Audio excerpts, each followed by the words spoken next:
గురుగారు మరో ఉత్తరం చూద్దామండి. గిద్దలూరు నుండి లక్ష్మీ కళగారు పంపించారు.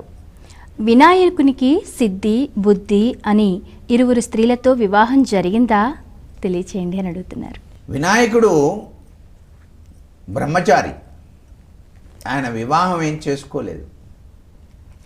ఆయన ఒకప్పుడు తపస్సు చేస్తూ ఉన్నటువంటి బాలుడు రూపంలో అందంగా ఉన్నప్పుడు తులసీదేవి వచ్చి వివాహం చేసుకుంటాను అన్నప్పుడు నేను ఇప్పుడు తపస్సులో ఉన్నాను, అయినా నాకు ఆ భావన లేదు, నువ్వు అలా నన్ను అడగడానికి వీల్లేదు అని చెప్పేసి అన్నాడు.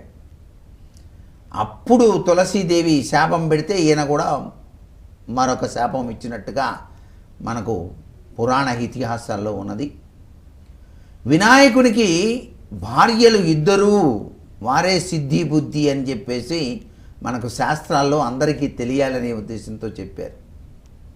సిద్ధి బుద్ధి అనేటువంటివి జ్ఞానతత్వానికి సంబంధించినటువంటి విశేషాత్మకం.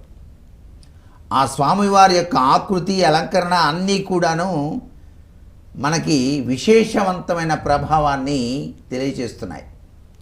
పెద్ద చెవులు, జ్ఞానాన్ని తీసుకొని అజ్ఞానాన్ని వదలండయ్యా, మంచి విషయాన్ని తెలుసుకొని చెడు విషయాన్ని వదలండి అని చెప్పడానికి చాట ఆకృతిలో ఉంటాయి.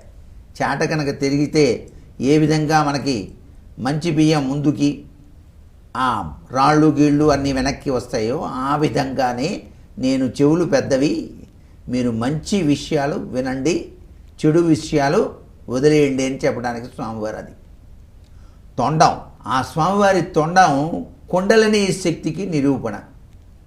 చిన్న కళ్ళు, నిశితమైనటువంటి దృష్టి ఉండాలి అని చెప్పడం. చిన్న గుండు పిన్ను పడ్డా కూడా ఆ కళ్ళకు కనిపిస్తుంది, వెంటనే తొండంతో పైకి తీసేస్తాడు ఆయన. నిశితమైనటువంటి దృష్టితో ఆలోచన సరళి చేయండి అని చెప్పటం. అలాగే ఎవరైతే ఈ లక్షణాలు కలిగి ఉంటారో వారికి సిద్ధించడం, బుద్ధి వికసించడం జరుగుతుంది అని. బుద్ధి ఎప్పుడైతే వికసించిందో ఆ యొక్క యోగం సిద్ధిస్తుంది అని చెప్పటమే దీనిలో పరమార్థం.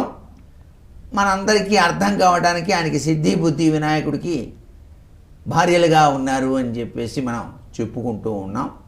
అయితే అంతర్లీనమైనటువంటి అభిప్రాయం మాత్రం ఇదే. బుద్ధిని వికసింపజేసుకోవడానికి నా ఆకృతి మీకు ఈ విధంగా సహకరిస్తోంది, దాని రీత్యా మీరు మీ యొక్క బుద్ధిని వికసింపజేసుకొని సిద్ధిని పొందండయ్యా అన్నారు. అంతటి మహిమాన్వితమైనటువంటి తత్వచింతన ఆ గకార ప్రియుడైనటువంటి వినాయకునిలో దాగిన పరమార్థంగా గ్రహించాలి మనం.